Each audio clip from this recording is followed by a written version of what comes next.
নবী বলছেন, এ উম্মতেরা, তোমাদের কাছে আমি একটু দোয়া চাই। নবী আঙ্গতেন দোয়া চাইছে, জানেন নি এটা আপনারা? নবী যে আঙ্গতেন দোয়া চাইছে, কি দোয়া শুনেন। এই জন্য ওয়াজের শুরু থেকে শেষ পর্যন্ত একাগ্রতার সাথে থাকতে হয়, শুনতে হয়। নবী বলছেন, তোমরা আমার জন্য দোয়া করো। 5 ওয়াক্ত আজান যখন হয়ে যাবে, আজানের পরে উম্মতেরা রে, আমি রাসূলের জন্য আল্লাহ দরবারে দোয়া করো। আরো আস্তে কর। আর এখন আজানের পরে আমরা একটু দোয়া করলে, হে আদলা মৌলবী, মনে আসেনি? হে আদলা মৌলবীরা ফতুয়া দেয়, হেরা বেদাত। আমরা দোয়া করছি, আমরা মুনাজাত দিছি, হাতটা তুলছি, আমরা বেদাতি হয়ে গেছি। নাউজুবিল্লাহ একটু বলতেন না? আমার প্রাণের ভাইয়েরা রে, নবী বলেন, তোমরা আজানের পরে আমার জন্য দোয়া করো, আল্লাহর কাছে ফরিয়াদ করো। آتِ محمدًا الوسيلة والفضيلة والدرجة الرفيعة। তোমরা আল্লাহর কাছে মুনাজাত দিয়া বলো, আল্লাহ নবীকে আমাদের উসিলা দান করেন, আর জান্নাতের উচ্চ মর্যাদা দান করেন। ওয়াবআসহু মাকামাম মাহমুদানিল্লাযী ওয়া'আদতা, আপনি যে বলেছেন আমাকে নবীকে মাকামাম মাহমুদা দিবেন, ও আল্লাহ তাড়াতাড়ি আপনার ওয়াদা পুরা করেন যে আমার জন্য আজানের পরে আল্লাহর দরবারে উসিলার দোয়া করবে, জান্নাতের উচ্চ মর্যাদার দোয়া করবে, মাকামাম মাহমুদা পাওয়ার দোয়া করবে।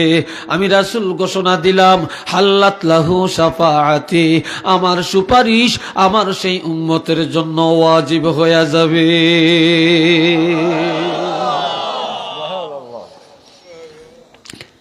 তো এই জন্য আমরা আজানের দোয়ার মধ্যে একটা কথা বলি, কি?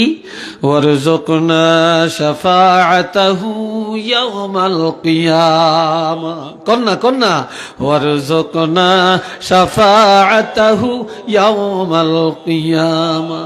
আল্লাহ কিয়ামতের ময়দানে নবীজির শাফাআত আমাদের নসিব করেন।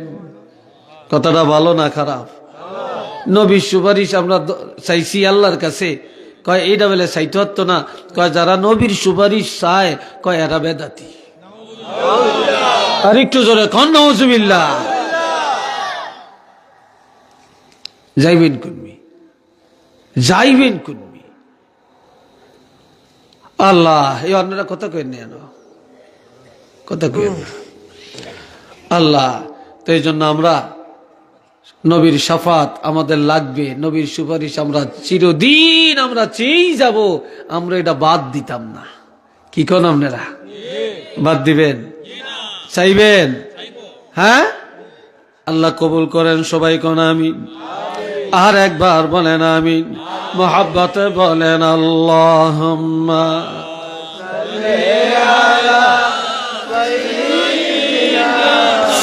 মাওলানা মুহাম্মদ ওয়া আলা আলে সাইয়্যিদিনা মাওলানা মুহাম্মদ।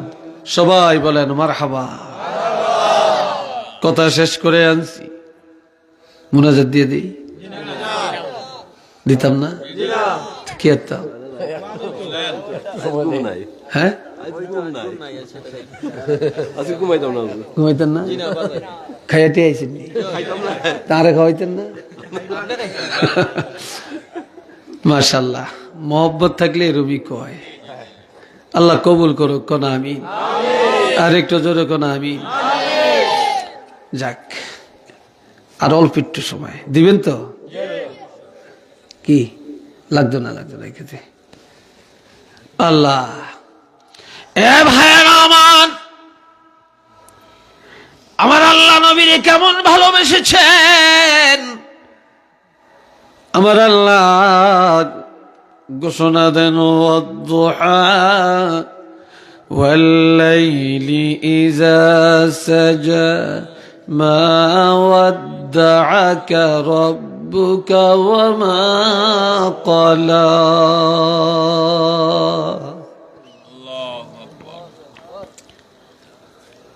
আল্লাহ আমার নবীর কাছে অসুস্থতার কারণে পুরাটা ব্যাখ্যা করার এখন সময় কম। অসুস্থতার কারণে কয়েকদিন আমার নবী তাহাজ্জুদ পড়তে পারলেন না। জিবরাইল আমিন নবীর কাছে ওহী নিয়ে আসে না। এইদিকে নবী যখন দাওয়াতের কাজে যান, মক্কার কাফিরেরা আবুল আহাবের স্ত্রী উম্মে জামিলা মেয়ে লোকটা যায় অপপ্রচার করে, মুহাম্মদের কথা মানিস না, মুহাম্মদ যে আল্লাহর কথা বলে, মুহাম্মদের আল্লাহর সাথে মুহাম্মদের সম্পর্ক ভালো না, মুহাম্মদের আল্লাহ মুহাম্মদের তালাক দিছে, এখন আর দেখতে পারে না, মুহাম্মদের আল্লাহ তার উপরে অসন্তুষ্ট হয়ে গেছে। একটু চিল্লিয়ে বলেন না নাউযুবিল্লাহ। এই জাতীয় কথা কইলে নবী কষ্ট পাইব নিও? জোরে কন, কষ্ট পাইতো না? কষ্ট পাইব। তো নবী কান্দে, আর আমার আল্লাহ কসম খায়া বলেন, কি কইরা? কসম কইরা কয়, আমার আল্লাহ কসম করে বলেন ওয়াদ-দুহা ওয়াল-লাইলি ইযা সাজা, উজ্জ্বল দিবসের কসম। সূর্য ঠিক গাছের উপরে ওঠার পর থেকে ঠিক হওয়া পর্যন্ত এই সময়টাকে বলা দোহা, এই উজ্জ্বল দিনের কসম। ওয়াল-লাইলি ইযা সাজা, রাতের কসম, রাত্র যখন গভীর হয়, শেষ রাত, তাহাজ্জুদের সময়ের কসম। মা ওয়াদ্দা'আকা রাব্বুকা ওয়া মা ক্বালা,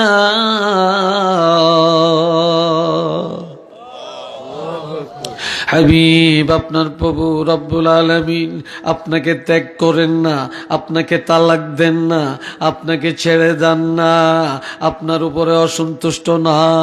আমি আল্লাহ আপনার কাছে আসি, আপনি যেখানে আমি আল্লাহ সেখানে, আমি আল্লাহ আসি যেখানে আপনি আছেন সেখানে, আর সব সময় আমি আল্লাহ আপনার উপরে রাজি খুশি আছি।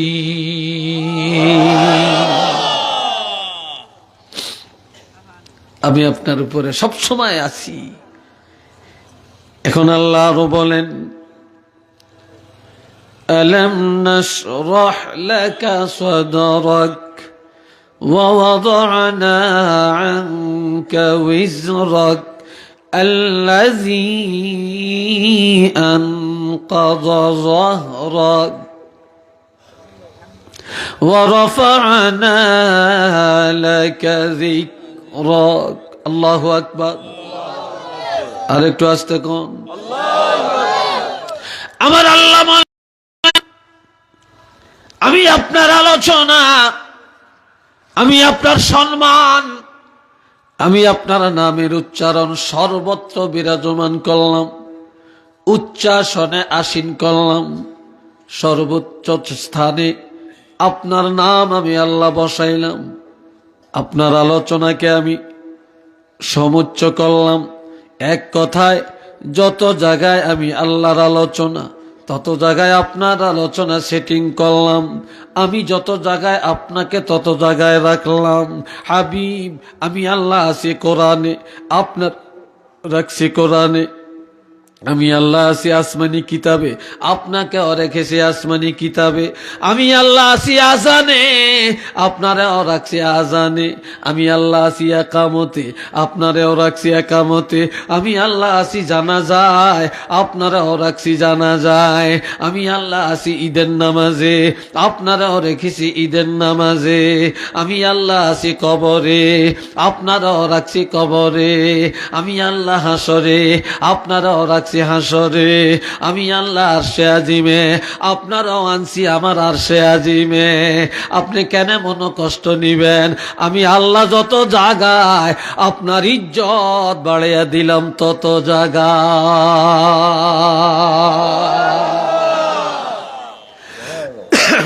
ঠিক না?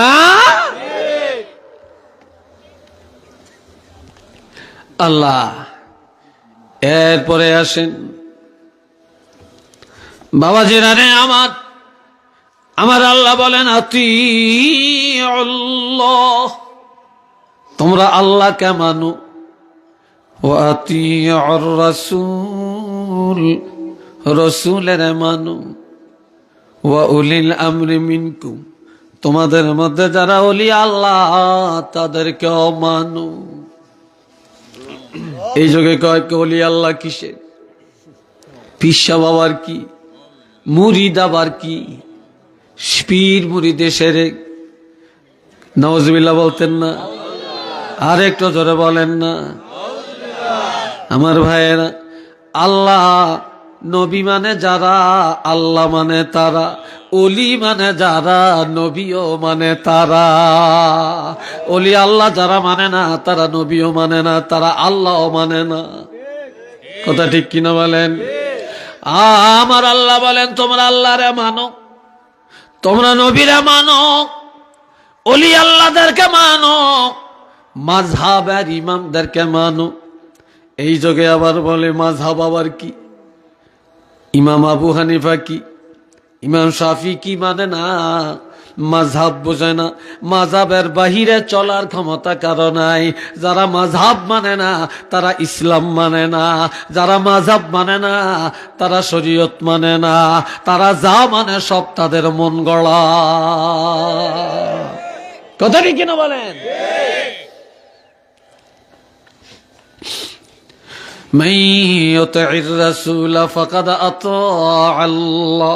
যারা রাসূল মানে তারাই আল্লাহ মানে, রাসূল মানে যারা আল্লাহকে মানে তারা। কন্যা কন্যা, রাসূল মানে যারা আল্লাহ মানে তারা।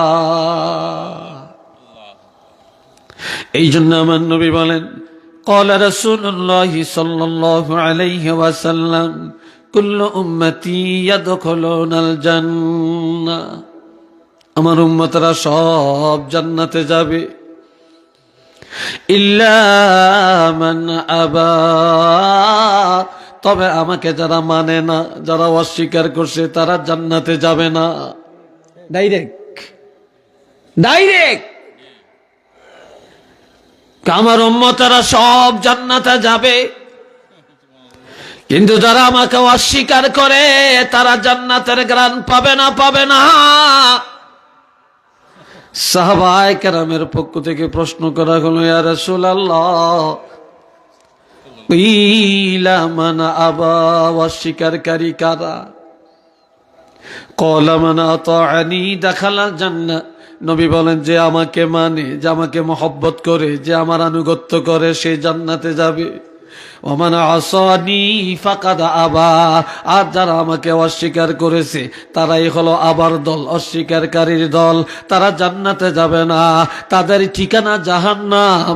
একটু চিল্লিয়ে বলেন না নাউযুবিল্লাহ।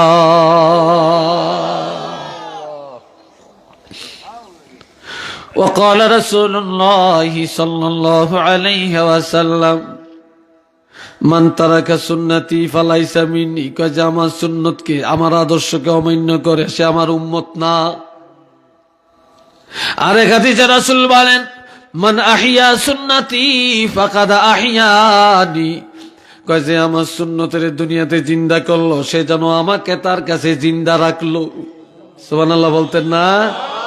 যার কাছে সুন্নত আছে তার কাছে নবী আছে, যার কাছে সুন্নত নাই, নবীর প্রেম ভালোবাসা নাই, তার কাছে আমার নবীও নাই, নাই নবীও নাই। ঠিক কিনা বলেন? যার মাথায় টুপি আছে তার কাছে নবী আছে, যার মুখে দাড়ি আছে তার কাছে নবী আছে, যার কাছে নবীর সুন্নতি পোশাক আছে তার কাছে নবী আছে।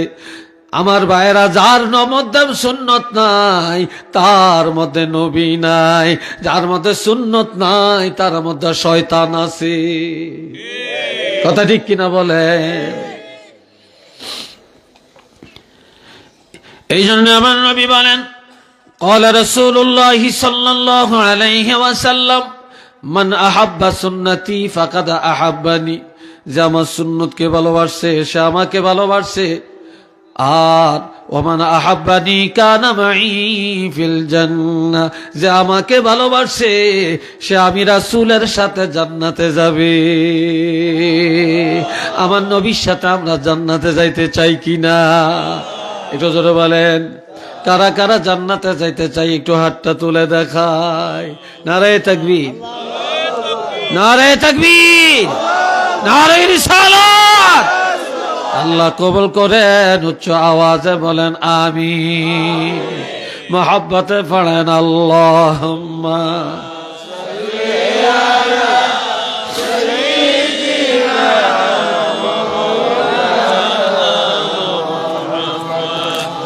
ওয়া আলা আলে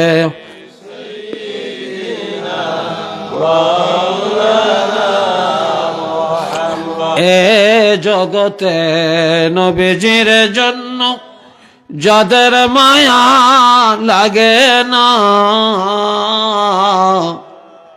রোজ হাসরে তারা সবাই নবীজির শাফাআত পাবে না। আল্লাহুম্মা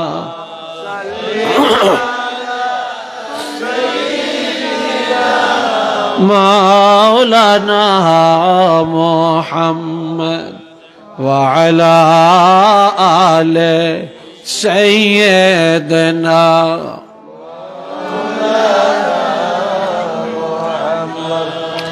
তাফসীর ইবনে কাসির একটা সাপ জান্নাতে যাবে। কে? জোরে কোন? একটা মাকড়সা জান্নাতে যাবে, একটা কবুতর জান্নাতে যাবে, একটা কুকুর জান্নাতে যাবে। রে ভাইয়েরা আমার, সেদিন কুকুর জান্নাতে যাবে, নবীদেরকে বা সৎ সঙ্গ লাভ করার কারণে। সাপ জান্নাতে যাবে নবীর প্রেমের কারণে। মাকড়সা জান্নাতে যাবে নবীর ভালোবাসার কারণে। কবুতর জান্নাতে যাবে নবীর প্রেমের কারণে। আর উম্মত নাম দিয়া জাহান্নামে যাবে একমাত্র নবীর সাথে দুশমনি করার কারণে। ঠিক নি? কোন সাপটা জান্নাতে যাবে রে? আল্লাহর হাবিব রাহমাতুল্লিল আলামিনের দাদা যখন ইন্তেকাল করেন,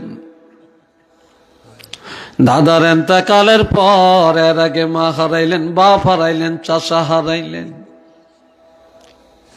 দাদার ইন্তেকালের পর 8 বছরের নবী দৌড়াইয়া দৌড়াইয়া পিছে পিছে যায়, চোখের পানি ছেড়ে ছেড়ে কাঁদে। নরম পাও মোবারক, গরমে পায়ে পশকা ফুটে যায়। নবী হাঁটতে পারল না,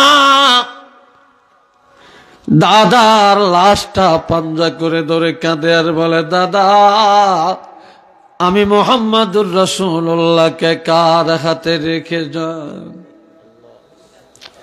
এই বলে পাহাড়ের পাদদেশে নবী শুয়ে পড়লেন। আর প্রচন্ড রোদ, নবীকে বাতাস করার কেউ নাই রে, ছাতি মাথায় ধরার কেউ নেই। এই সময় একটা সাপ গর্তের ভিতর থেকে বের হইয়া আমার প্রাণের নবী রাহমাতুল্লিল আলামিনের চেহারা মোবারকের উপরে এই সাপটা তার মাথায় 70 ধরে শেওড়া করে স্যাবডা করে নবীজির চেহারা মোবারক উপরে ধরে রাখছে। নবীর চেহারা মোবারকে যেন রৌদ্রের আলো না পড়ে। কি মহব্বত! হিজরতের রাত্রি রওনা করলেন মদিনায়।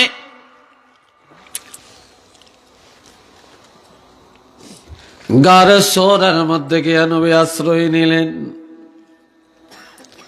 সিদ্দিক আকবর নবীকে এত ভালোবাসলেন, ইয়া রাসূল আল্লাহ, আপনি আগে যাবেন না আমি আগে যাই?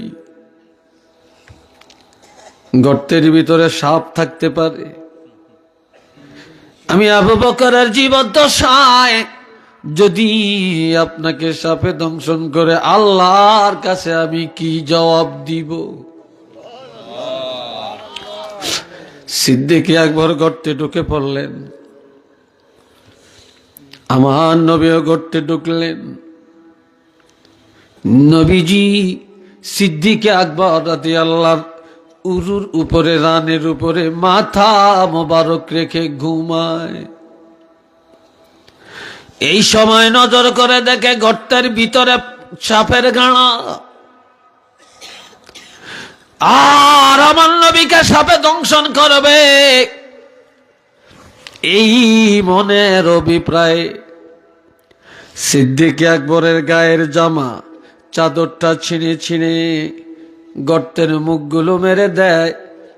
এবার নেকড়া শেষ হয়ে যায়, একটা গর্ত এখনো বাকি।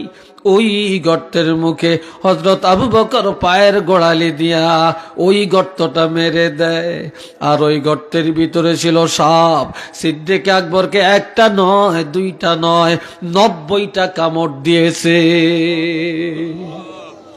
কয়টা? আরো আসতে কন। 90টা কামড় দেওয়ার পরে পাও সরায় না,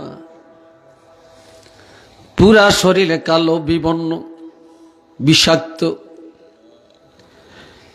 সিদ্দিক আকবর ব্যথায় যন্ত্রণায় অস্থির হইয়া কাঁদে। আর আমার নবীজির ঘুম ভেঙে যায় রে। নজর করে দেখে আবু বকর চোখের পানি ফেলে ফেলে কান্দে, চেহারাটা কালো, পুরা বডি কালো। আবু বকর, ও আবু বকর, তোমাকে এমন দেখাচ্ছে কেন রে? সিদ্দিক আকবর বলে, ইয়া রাসূলুল্লাহ, বিষাক্ত সাপের গাঁড়া আপনাকে দংশন করবে।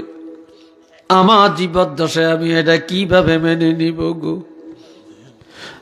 ও নবী, আমার জীবন চলে যাইতে পারে, আমার জীবনের মায়া নাই, আমি আমার জীবনের চেয়েও তো বেশি মায়া আপনাকে করি। লা ইউমিনু আহাদুকুম হাত্তা আকুনা আহাব্বা ইলাইহি মিন ওয়ালিদিহি ওয়া ওয়ালাদিহি ওয়ান নাসি আজমাইন। হযরত আনাস রাদিয়াল্লাহু থেকে হাদিস, হাদিসটা বুখারী মুসলিমের হাদিস।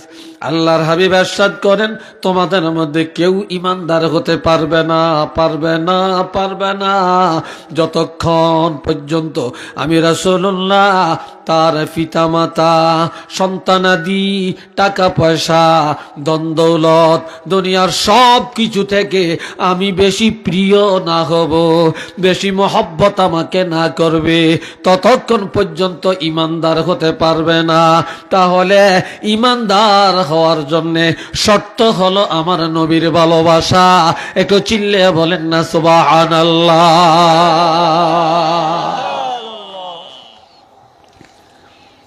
নবী বলে, আবু বকর রে, তোমার কোন পায়ের মধ্যে সাপের দংশন করেছে? পাওটা সরে আনো, পাওটা সরাও।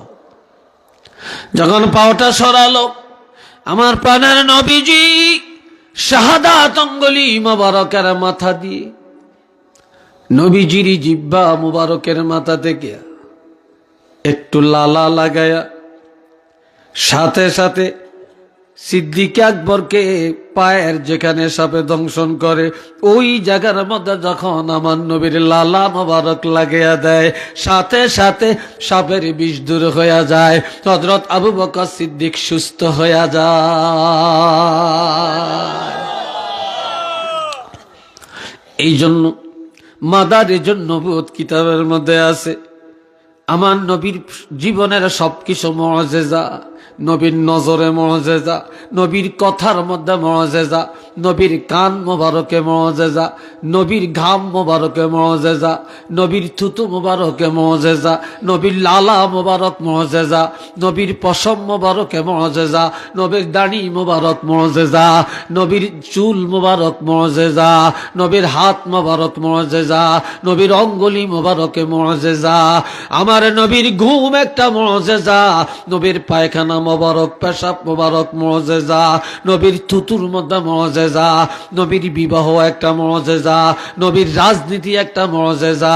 আমার নবীর পুরাটা জিন্দিগি আর পুরাটা বডির মধ্যে হলো মুআজিজা আর মুআজিজা। একটু চিল্লিয়ে বলেন না মারহাবা।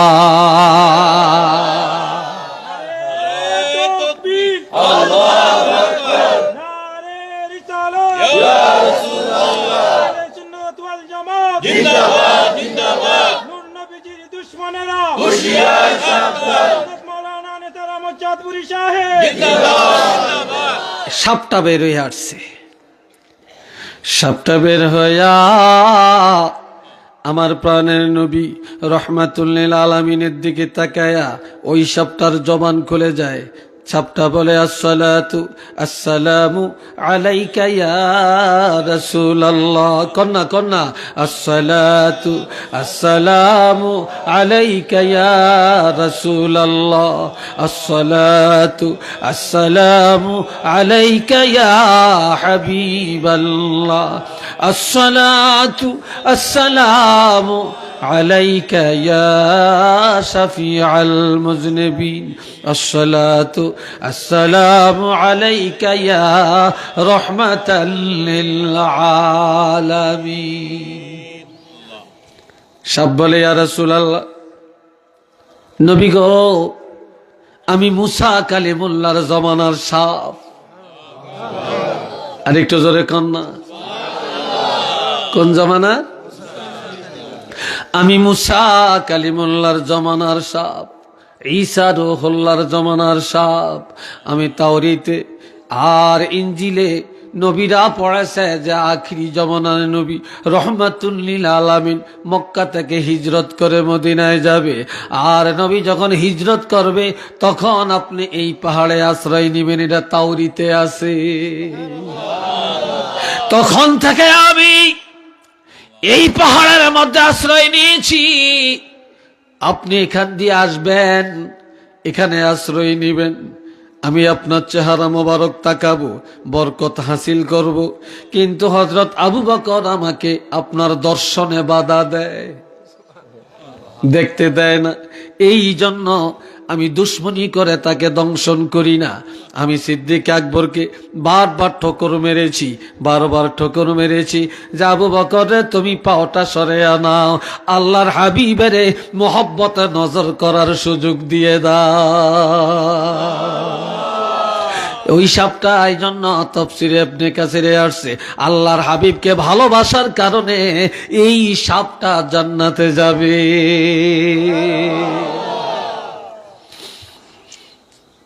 তাই সাপ হইয়া জান্নাতে যাইব। আর আমরা নবীর উম্মত হইয়া যদি জান্নাতে যাইতে না পারি নবীর প্রেম ভালোবাসা দিয়া, তাহলে আমাদের মতো পোড়া কপাল আর আছে? চিল্লিয়ে বলেন আছে? এই জন্য আমার ভাইরা আসেন, আমরা নবীকে ভালোবাসবো। আল্লাহ নবীকে ভালোবাসে, আমরা ভালোবাসবো না কেন? কি বলেন? নবীর সুন্নতের আমল করব, করবনি? আরো জোরে কোন করবেন তো? নবীর সুন্নতের আমল করব, সুন্নত মোতাবেক জীবন গঠন করব। আল্লাহ তৌফিক দেন, সবাই বলেন আমিন।